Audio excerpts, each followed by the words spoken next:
anniversary. Yeah, happy anniversary. Today we're going to talk about the original Roadhouse. We're going to talk about the new movie, The Roadhouse, that came out recently. And we're going to talk about some other boxing things that are happening and have happened in the past. And it's a really fun episode. So I hope you guys enjoy. All right.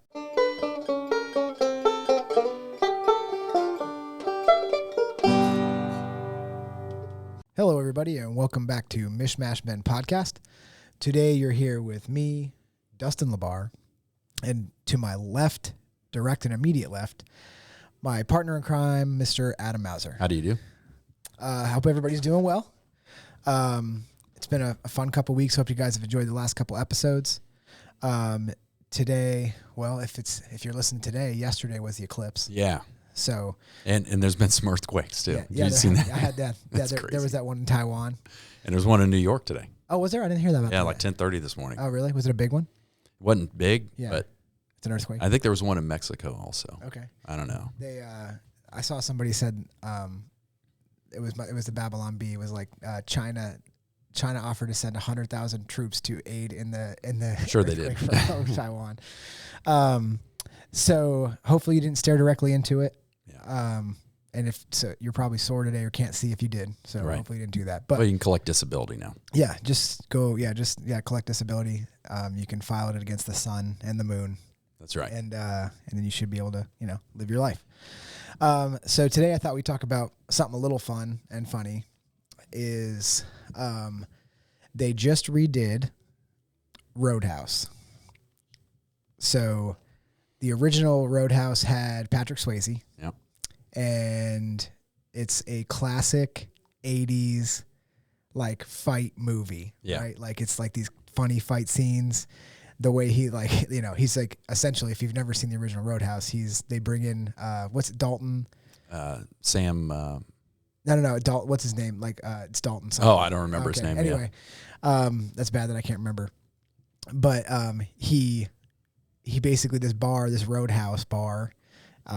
Fights are happening all the time, so they bring in this guy who's going to get the bouncers all straightened up, stop the fighting, and obviously stop the graft. Yes, so it's going to be because there was a power guy that was wanting his bar closed, so he was instigating, or having his people instigate. Yeah, that's right. And so Patrick Swayze goes there with some great fighting techniques in very tight jeans and shuts these people down. And it was the 80s. It has a love story involved in it somehow. Yeah, who's the one? Kelly?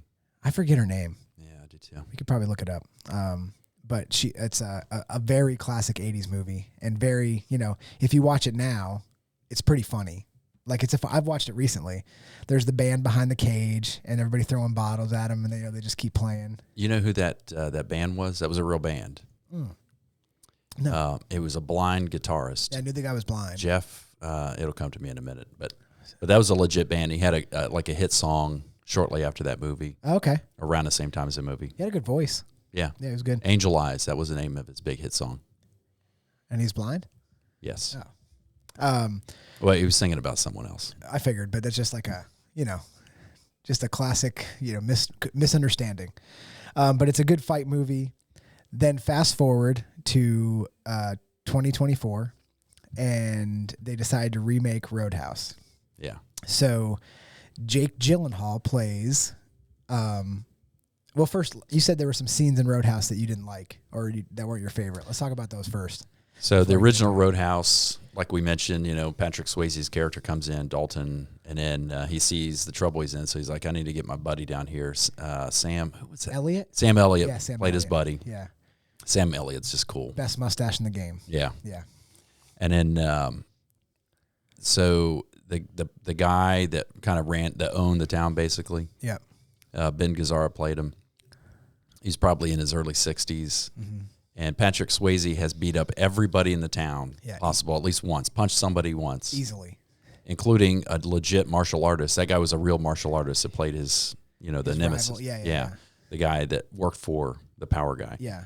And then the end of the movie, Patrick Swayze just barely beats up this old guy. Yeah. And it's like, come on. And it's not like this guy was a known fighter or something. Yeah. It was just a hard. I'm not saying that old guys can't fight, because they can. They can surprise you. Yeah. But if you've beat up the entire town, you probably got a pretty good shot to take down this this older businessman. Yeah, and he was doing his craft and wiles, and before you knew it, it was barely over. Is that the movie he does throat rips in? Does he do a throat rip in Roadhouse, or is it just the roundhouse? Lots of roundhouse kicks. There's so many roundhouse kicks. Yeah. It's like mostly roundhouse kicks. It's like almost Chuck Norris-esque. Yeah, Chuck Norris. We should do an episode just on Chuck Norris jokes. Oh, because they're my favorite. I remember when those were like super popular. I was in test pilot school. Yeah. And I printed out a bunch of them. I had a bulletin board that was like for our class. Yeah. And I just kept hanging them up every day. There's not many things that make me laugh like truly hard, but some of the ones that people come up with, I mean, they really make me laugh. They are gold. Yeah, I mean, it's really funny. So yes, he is very Chuck Norris-like in that movie. Lots of roundhouse kicks in tight jeans. Yeah, some of the fight scenes are, it's like typical 80s fight scenes. It's like the dudes wait one at a time to take on Patrick Swayze, and they're instead of being like, banding together and being like, let's just take this guy out. And like a real fight is with more than one person or more than two people rather. Yeah. It's usually just this melee. Yeah. With lots of windmilling and stuff like that. And you get hit one time and you don't just fall down unless you happen to get lucky. Yeah, that's right. Yeah, so if I was in a bar fight, I would say instead of going one at a time at a very good fighter, I'd say, why don't we all go ahead and swarm him? Yeah. And then I think we stand. But he'd probably do that. He'd probably do the Hulk out thing where everybody's on top of him, punch him, and then he flings everybody back. So Kelly Lynch. That's the girl's name? Yeah. Kelly Lynch. What other movies was she in? Let's find out. Okay. I'm going to keep talking while so yeah, those classic 80s fight scene, like some of my favorite, like Steven Seagal style, where he's you ever see the videos of Steven Seagal now when he's showing his skill and the guys are clearly falling down and he's just so like, sad. It's just pathetic. It's depressing, isn't it? He's a citizen of Russia, I think. He's a weird cat. Yeah. Like he has like an accent for wherever he goes. Like he just changes his voice. Yeah. Like he's in Louisiana. He's got a southern drawl. He's just goofy. Yeah, he's just a goofy cat. So she was in a ton of movies. I can't see one that like really stands out other than Roadhouse. This may be a little off topic, but she was in Cocktail. Cocktail? Yeah. There you go. Did you ever see the one Steven Seagal movie where he is in a coma for like forever, like months and months and months or a year? Ghost? It wasn't Ghost. Oh, he was dead there. Did I say Patrick Swayze? Steven Seagal. Oh, Steven Seagal. Sorry, yeah, Steven I did Seagal. see that one. So Kelly LeBrock was in that movie. Anytime I watch that movie, I watched it with Laura for like one time, and we got to the part where he wakes up, and then then Laura was like, "Well, this is not realistic. He wouldn't be able to walk like that. Like he pretended like he was like, oh, I'm pretty tired. Then he was like, I can fight now. And Laura was like, if you were bedridden in a coma for that long, you wouldn't be able to do anything. Sounds like me watching every military movie. Yeah, like that's not realistic. It's just silly. That's not going to happen. So anyway, fast forward to 2024. Yeah. And actually, we talked about this on Reaching for the Bars a while back because Mabry had found out that this movie was coming out. So I got super excited. Yeah. Because like you're thinking like, Jake Gyllenhaal, first off, I saw pictures of him getting ready for the role. Shred City. I mean, just the most jacked dude. Mm-hmm. And then I didn't know anything about the movie, but Mabry's like, guess who the villain is? Yeah. And I was like, oh, dude, who? And then I'm like, it pops in my brain. I had heard something and I was like, it was a Conor McGregor. Yeah. He's like, yeah, Conor McGregor. So Conor McGregor, the UFC fighter, is the businessman's henchman. That like the best fighter. It's that guy. So it's essentially this Dalton guy. I forget the full name, but it's Dalton. He's a former UFC fighter, and they're like, the movie opens with he's about to fight in a cage or like a underground fight, and then like it's Post Malone is beating all these dudes up, and he's like winning, and then Dalton sits down and takes his hood back as the next guy in line, and Post Malone's like, I'm not fighting that guy. So obviously you're like, oh, they know him somehow, and you're like, how? And they're like playing up like, how? You find out he was a UFC fighter, and you're like, well, why isn't he still fighting? So they're trying to like drag you on, like, what happened? Why is he not fighting in the UFC anymore? Why does he have all these demons? Like he's got these like all these existential crises, and he's like worried about stuff. The hero's got to have that. Yeah. So you're like, why is he? What happened? What happened in the fight? Like, why is he not in the UFC anymore? So this girl that owns the Roadhouse, it's a girl that owns it. Of course. And you have the rich guy that's actually in jail in this one. It's his son that's trying to take over the Roadhouse. So rich guy's in jail. Son's trying to take over the Roadhouse by sending people there to cause a problem. And obviously none. So Jake Gyllenhaal says no, I'm not going to do it, and then ends up going anyway and taking the job to get this bar straightened out. And all these guys come to fight him, and obviously they lose with relative ease. Like one throat punch here, one leg kick there, one dude smashed into a table. They're all dispatched fairly easily. Were there any roundhouse kicks? He didn't really roundhouse. Okay. He did a throat punch, which was pretty. I mean, I like a throat punch. Yeah. That's my. If I'm in a fight, that's my. I mean, yeah. It's a pretty delicate area. Throat punches and eye gouges. Yeah, that gets you through a lot. They're almost unbeatable moves. Yeah. So the son's not getting it done. The dad from jail's like, that's it. You can't do it, kid. I'm sending in the heavy hitter. The heavy hitter is Conor McGregor. You've probably seen the memes of Conor McGregor walking around in Roadhouse. Have you seen them? I don't think I've seen any memes. Oh my God. They're like, the guys will be like, Conor McGregor walking everywhere in Roadhouse. He's just got his chest puffed out and he's like doing the Conor McGregor walk everywhere. And he is like Conor McGregor to the 11th degree. Like he is like just a wild person. And like, of course, the first time he gets to the bar and gets a hold of Dalton, it's like, a problem. Yeah. So like he's obviously a very good fighter. I don't want to ruin the movie for you or anybody, so I should say spoiler alerts. Yeah, go ahead and say it. It's not gonna. Yeah. I think I know the plot. Yeah. So Andy said this Dalton guy is basically saying like, I don't want to fight. Like I don't want to do this, and it boils down to what they allude to is that he had got so mad in his UFC title fight that he beat his opponent to death in the cage. So he's got these demons. Yeah. So they now in the movie, they're pushing him, and he's like, you said I'm afraid. I'm not afraid of you. I'm afraid what happens if you push me too far, and then just straight throat punches a dude and like puts him into a pool. Like, oh man, that's and the funny. guy's like, and then for some reason, this is the funniest part of the movie to me. He just takes this guy that he throat punched and killed, and just puts him in a freezer of ice, and then tries to like use this frozen dead body to frame cops. Like, it's just the funniest thing. Like, it's just like, he's slung this dead guy over his shoulder, takes him to his boathouse, puts him in a freezer, and then has this super elaborate plot to the good guy. Yeah. That is weird. They make him a little dark. Yeah, I'd say so. They make him a little dark. And so you're like, oh, like, all right. Like, cause it's like the new hero. Or he's like, but he's got to kill people. It's what has to happen. Man, that's a plot twist right there. He's got to kill people. So when he kills that guy, you're like, all right, well, I'm interested now. It was kind of like moving slow. Like now, the scene where he says, like, I'm not afraid of you. I'm afraid what I'll do if you push me too far. You're like, all right, well, I don't like that at all. You know what that reminds me of? No. The Back to the Future movies that sets off tiny little Michael J. Fox. Mm-hmm. Whenever someone calls him yellow, then he gets mad and starts throwing blows. Nobody calls me yellow. Oh, dude, that movie. What's your favorite Back to the Future? This is off topic, but it's all 80s movies, so it's probably 3. 2 was just it was just a commercial for 3. Yeah, that's fair. I have 2. My sister watched a lot, so 2 is my favorite, but I've seen it the most.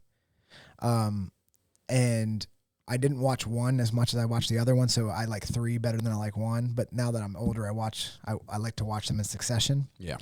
But you're 100% right. Like, he's this little guy, and like they like insinuate he's like, if you call me chicken, I will crash my truck with my girlfriend in it. You think that I won't? I will. Yeah. Plus, 2 and 3 have Elizabeth Shue in it. Who is she? She's his girlfriend. Oh yeah. They replaced her. The original girl with Elizabeth Shue. Oh, that's right. And then he almost kisses his mom. Oh yeah. Yeah, which is a weird. It's an 80s movie thing to do. Yeah. Yeah. So anyway, back to Roadhouse.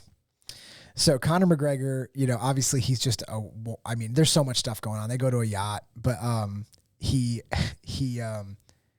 they're going to get into the you know what you're waiting for. It's the Conor McGregor v Jake Gyllenhaal battle scene, and it's a long fight scene. Mm-hmm. They jump a boat into the Roadhouse. How else would you get to the Roadhouse? Why'd they call it Boathouse then?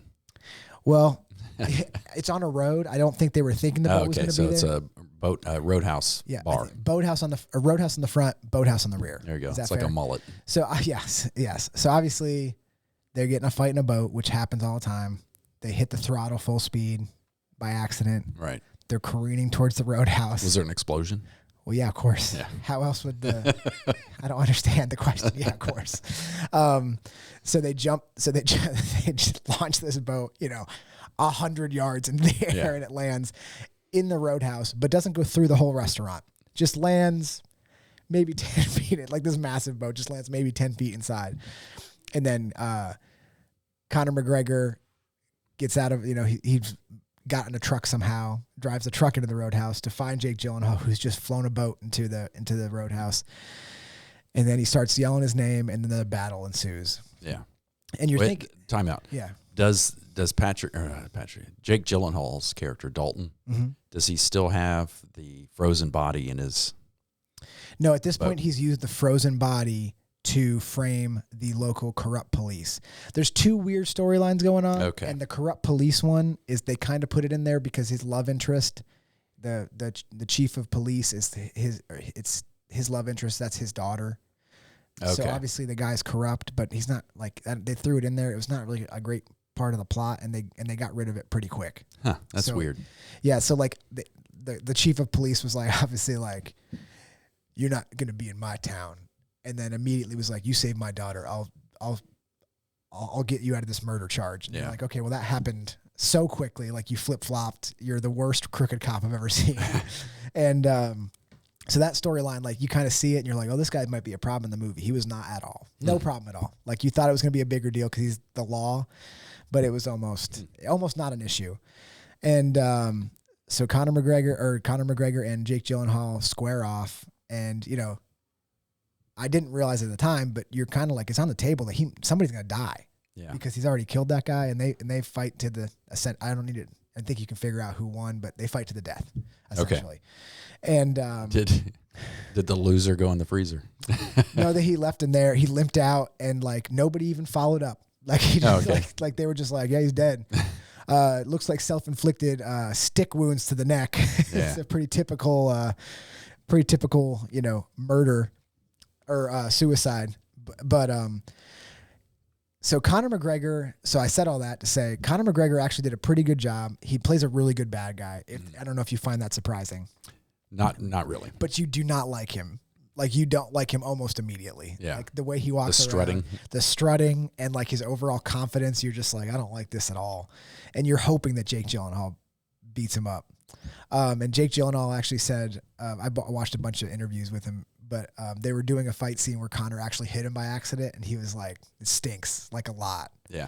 And I also appreciate the fact that Jake Gyllenhaal got in like this crazy, he basically said, I had to get in a shape enough that you could actually believe that I could beat up Conor McGregor. Right. He's like, if I was like skinny and like super, like you wouldn't believe that I can, yeah, like Marty McFly. Yeah, like Conor McGregor's like, what are you, Yeller? And he's like, nobody calls me Yeller. Make like a tree and leave. Yeah. Or get out of here. That's what it is. I couldn't even say it wrong. So it's a really good movie. Like it's worth the watch. That's what I was telling you. Like it's a good movie, but so I'm like I'm glad they remade it, but it's not like the original.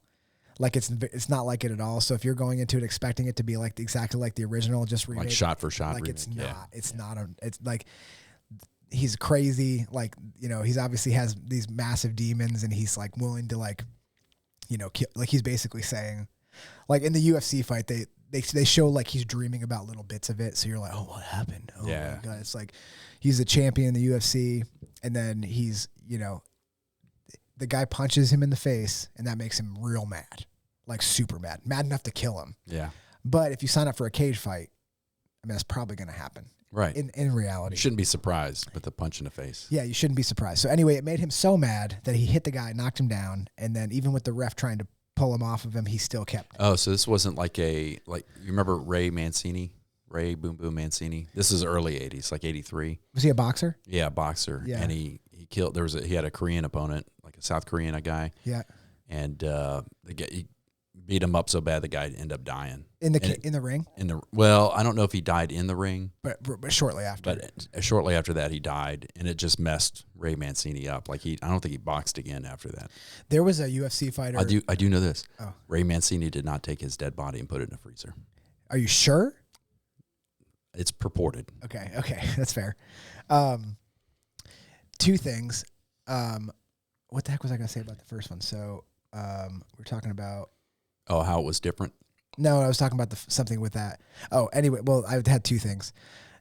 Recently, on maybe a month or so ago, Mabry was talking to us about on Reaching for the Bars about a boxer that had like multiple kills in the ring.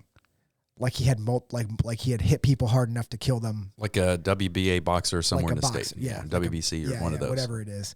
And so like people are obviously, and rightfully so, terrified to fight him. Yeah. So I immediately said, Mabry, you're wrong. Like this is not a correct story because they wouldn't let somebody like that continue or he would quit unless he's or a sociopath. But sure enough, one guy died in the ring. Another guy died like a few hours later in the hospital. So I don't know exactly what he's doing, but Mabry was like, look at his record. It's like, Mabry was like laughing, not laughing, but like laughing. Like, look at his record. He's like 17 wins with 3 losses, but 3 kills. Oh my gosh. In boxing. It's I mean, with Roadhouse, it's enough to talk about, but like boxing and brain damage is a real thing. Yeah. There was a documentary years ago where they interviewed a boxer. I don't remember his name. They interviewed a boxer before a fight and, eloquent enough, like spoke really well. You could understand what he was saying. And then he had like a 12-round war with somebody. And they interviewed him a few weeks later and you couldn't understand what he was saying. Yeah. Like he had immediate brain damage, which is terrifying. Yeah, it is. Which is one of the terrifying, because you worry about, like CTE and like trauma like after that, but like something that's that immediate, that's real terrifying. That's real scary. Speaking of terrifying, you're tracking the Mike Tyson. Which one of the? I was going to bring this up too. Oh, go ahead. Mike Tyson and Jake Paul. Yeah, Jake Paul. That's it. Have you watched any of the training videos? I have. Okay. I just the Mike Tyson ones. You haven't watched any Jake Paul? No. Okay. What do you think about the fight now that it's penned and we're getting closer now? I'm excited about it. Yeah. Because I grew up when I was a kid. Mike Tyson's only like a year and a half older than me. Okay. And so when he was like getting big, we watched all his fights. Yeah, that's awesome. All of his fights. Like when he was fighting nobody. Yeah. We were watching his fights and then watched him just completely demolish the whole field. Everybody. of not only the contenders, but then the belt holders, the 3 belt holders made a unified belt. Yeah. So it was exciting. This fight, if it goes like, what is it, 12 rounds or is it 15? I think it's 12, but they shortened the rounds for the minutes. I think they made him 2 instead of 3. Oh, that's to Tyson's advantage for sure. Yeah. Yes. He's a little older. You get tired. That power starts to slip away. Shorter is better. It's not like he's in bad shape. Like he constantly trains. Yeah. And the scary thing, and if you listen to anybody that talks about combat sports intelligently, the last thing to go is power. Yeah. So as you age, you lose speed, you lose response time, you lose those things. But if you connect still, yeah, you still have power. Oh, like George Foreman. I mean, he was in his 50s just beating people up. Yep. It's just like you have that ultimate, from watching Jake Paul's fights and watching him training, he has punching power. But he ain't got Mike Tyson punching power. You do. Not many people do. Because he was like ending fights with body shots. Yes. Like not just a fight, like multiple fights he was ending with body shots. Guys would just quit. Yeah, they would crumple from a punch to the body. Yeah. So yeah, I think watching Tyson train, like he still looks fast. Like he still looks super fast. That's the thing. I saw him training and I was like, is this like an old video? Yeah. But he's still got moves. And the thing about it also, he's, as you get older, you get wiser. So you learn to be patient. Yeah. And so, like, I remember watching the lead up and then an interview afterwards with George Foreman when I can't remember who he fought, but he fought a heavyweight champion. And he was just waiting. Yeah. Waiting and waiting and waiting to set up this combination. Yeah. And sure enough, it was like later on in a fight, he just kept waiting and waiting and waiting and finally had the open door to do the combination and it knocked the dude out. Yep. And it's like, Tyson, he knows what he's doing. Yeah, that's for sure. and he's back training. He's back serious. Like you're right. He stayed in good shape, but now he's back in good shape. Yeah. He looks fast, and there's just like if he swarms that kid like he used to do, when he would track people down, like people were terrified. Like he should be terrified. Yes. I would be terrified. He still looks like he punches super hard. He might get hurt, Jake Paul. Yeah, he could actually get hurt. Yeah. Like The worst that can happen is Mike Tyson loses, but Jake Paul could get like legitimately hurt. Like I don't know that Jake Paul's fought anybody with absolute what you consider like one punch KO power where you to like, a body. Like like but I even mean like if he hits you in the face with a clean shot, you're going to go down. Especially if you're going one way, but then he takes your chin another way. Yeah. It's and the brain rattles, that's what knocks you out. And I don't know that like I mean it could be a very negative like so he's obviously doing it to make a bunch of money, which is great. But he also says he legitimately says I want to be a boxer. Yeah. So if you lose to Mike Tyson in his 50s, like what's your next step? Yeah. Like there's not a really good step. This isn't this is a money-making venture for him, but it doesn't look like it's a stepping stone to fighting, getting into the boxing world. Yeah, I think Mike Tyson will actually there's two ways that I guess there's two ways that I'm thinking it'll go. I mean, I guess it could do a bunch of things, but like when Mike Tyson fought Roy Jones Jr. recently, they didn't go at it. No, like they laid back. They were, they weren't really going at each other. That could happen. It could, and yeah. And I think that if Mike Tyson lays off like that, like it's not going to be great for him because it's going to go long. There's going to be a lot of movement. But if he does what he used to do and is just like, I'm just going to beat this kid and I'm just going to get in, get close, start throwing blows, hit him, it's going to be not a good night for Jake Paul. Those uppercuts of his. Because he's so powerful, and the torque that he can generate, by when he just like bends down and you see him like uppercutting, and he might be just uppercutting to the midsection, and what that does to the body, I mean, it just rattles your organs, and then now you feel nauseated, and now you're not and now you're just waiting to get punched in the face. When you see that combination where he goes hook to the body, uppercut, because he hits so hard that you like. Drop your guard to hit, but he goes body uppercut on the same hand and like snaps people's necks back. And you're like, I don't want any piece of that. Because if he hits you that hard in the stomach, you're going to put your hands down. And he's anticipating you're going to put your hands down. Yeah. And then it's no good.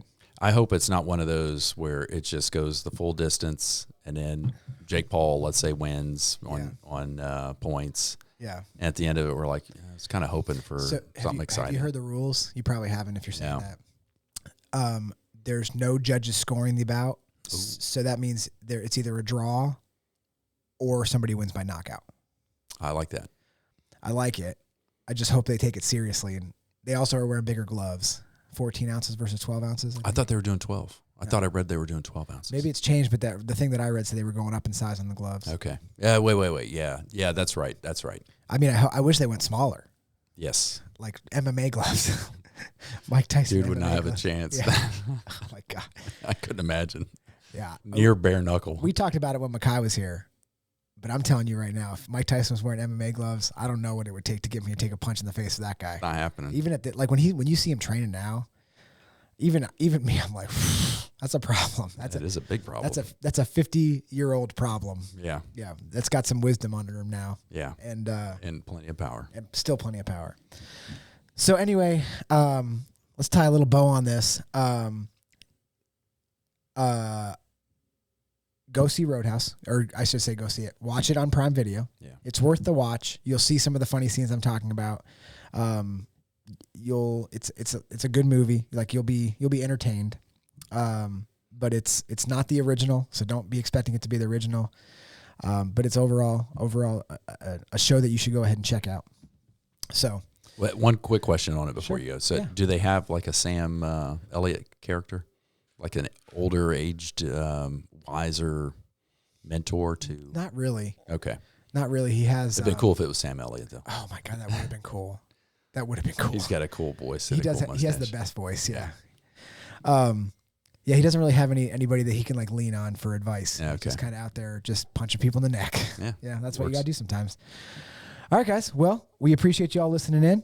I hope you go watch Roadhouse and enjoy it. Actually, watch the first one, then go watch the new one, and then let us know what you think. you can put in the comments below. Yes. All right. Like and subscribe. Please like and subscribe. All right, guys. Thanks. See ya. Bye.